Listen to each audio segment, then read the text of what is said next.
घर जमाई।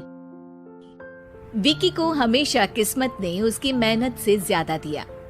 पैदा हुआ एक बड़े घर में, मुंह में चांदी की चम्मच लेकर, और शादी भी की एक उससे भी बड़े घर में, सोने की चम्मच मुंह में लेकर। उसे मेहनत करने का शौक नहीं था।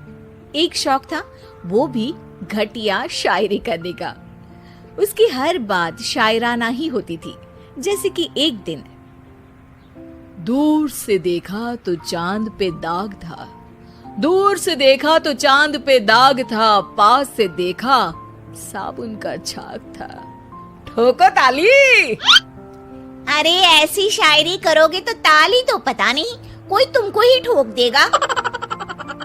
शायरी वो बिल्ली है जो किसी का भी रास्ता रोक दे, और क्या मैं किल हूँ जो कोई मुझे ठोक दे। मुझे तो आपसे बात ही नहीं करनी। मैं निकला था गाड़ी लेके, लेकिन दौड़ के जा रहा हूँ। मेरी शायरी कोई नहीं सुनता, मैं घर छोड़ के जा रहा हूँ।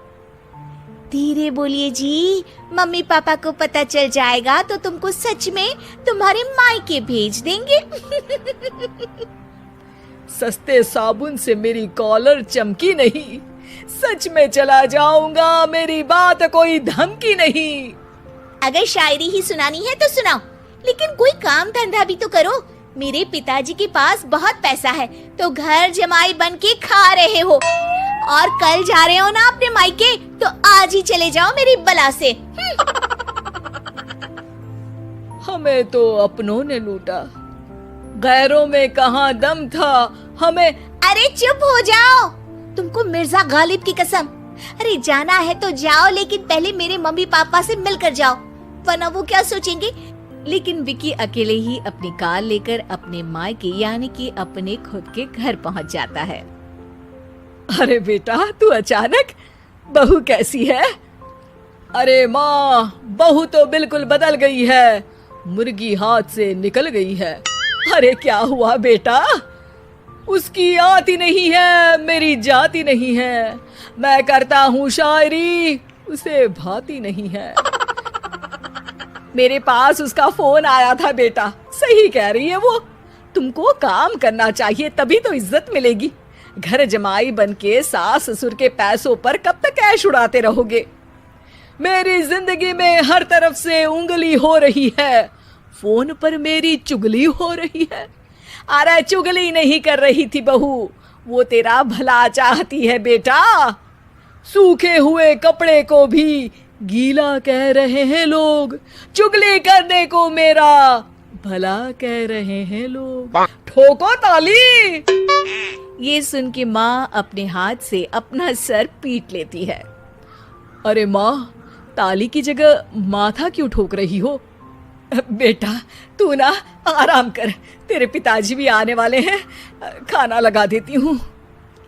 विकी अपने घर भी दिन भर टीवी देखता है, तरह तरह का खाना खाता है, दोपहर तक सोता है, चाय पीता है, वीडियो गेम खेलता है, बस काम करने नहीं जाता। घर में नौकर चाकर है तो बिस्तर से हिलने तक की जरूरत नहीं पड़ती। कई बार तो विकी अपने नौकरों को बिठाकर शायरी सुनाता रहता। कब जाओगे बेटा? अरे कैसी बात कर रहे हैं डैडी, क्या आप मेरे फादर नहीं? आप मुझे भगाना चाहते हैं क्या? ये मेरा घर नहीं। अरे नहीं बेटा, तुम्हारा ही घर है।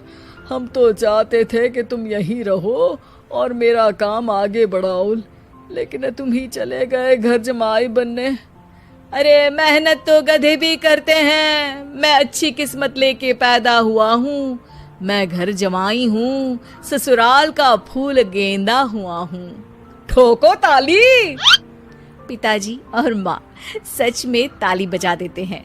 ऐसा पहली बार होता है जब विकी की शायरी पर किसी ने ताली बजाई हो।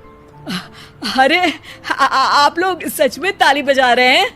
हाँ हाँ बेटा, तुम्हारे ससुर का फोन आया था, बोला जब तक घर जमाई जी कोई काम ना करने लगे हमारे यहाँ मत भेजना। अब तू तो काम करने से रहा और तुझे रहना भी है हमारे घर में ही, करेगा भी शायरी ही। और बार बार ठोको ताली बोलेगा तो आदत डाल ही लेते हैं ताली ठोकने की। विकी उसी वक्त खड़ा होता है और बहुत गुस्से में सीधे ससुराल के लिए निकल जाता है। फिर से आ गए? लेकिन सुमन को देखते ही विकी पिघल जाता है। अब सुमन, आई एम सॉरी, आज से ना मैं सिर्फ शायरी ही नहीं बल्कि काम भी करूंगा। तुम अपने ऑफिस में बात कर लेना, कोई भी मेहनत का काम कर लूंगा। मैं घर जमाई बन के रहूंगा लेकिन काम करूंगा और इज्जत से रहूंगा। मतलब सिर्फ तुम नहीं आए हो, तुम्हारे साथ तुम्हें अकल भी आ गई है। मैं अपने कारखाने का मैनेजर बनाता हूँ तुमको, कल से मेरे साथ चलना वहाँ। थैंक यू ससुर जी। थैंक यू से काम नहीं चलेगा, एक शायरी सुनानी पड़ेगी। है जरूर। ससुर के पास पैसा होते भी मेहनत जिसको भाई है, वही सच्चा दामाद है, वही अच्छा घर जमाई है। ठोको ताली। सब विकी की शायरी पर ताली ठोक देते हैं। शिक्षा, जब किस्मत आपको बहुत सारा दे दे तो उसकी कद्र करनी चाहिए और मेहनत करना कभी नहीं भूलना चाहिए।